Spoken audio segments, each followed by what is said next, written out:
Welcome to the Slop Farm. Enjoy the video. You begin by confirming compatibility. Make sure your Apple Watch and iPhone are updated and paired. Once done, install the Facer app or a similar watch face store on your iPhone and sign into an account.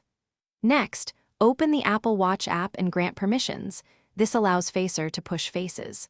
Don't waste time tweaking settings yet. Keep Bluetooth on and both devices close. You're now ready to search for a Casio-style face in the Facer gallery and select one to prepare. You'll now choose the Casio-style face inside Facer and tap Install to Apple Watch.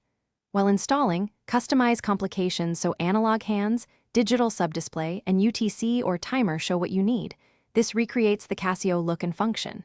Make sure to set colors, bezel effect, and shortcut slots. Preview on the iPhone so scale and contrast match your watch screen. Once satisfied, confirm send.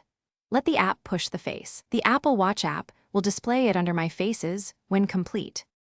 You finish by activating the new face directly from My Faces on the Apple Watch or the Watch app. Press and hold the watch screen, then choose the Casio face to set it live. If the face fails to appear, restart both iPhone and watch, sign out and back into Facer, then resync. This often fixes permission or push issues. As a last resort, export a high-resolution Casio image to Photos, create a photo face, and add complications manually to approximate the style. Thanks for watching. Consider subscribing if we helped you today.